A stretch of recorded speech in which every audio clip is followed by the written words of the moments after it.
content ko. Okay. Anong masasabi mo sa mundo ng battle rap? Yun sa akin yung ano.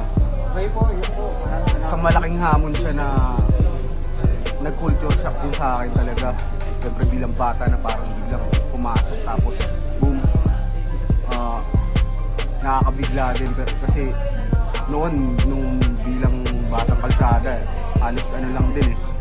Halos maging sa literal na ano runner eh. Parang mga ganun.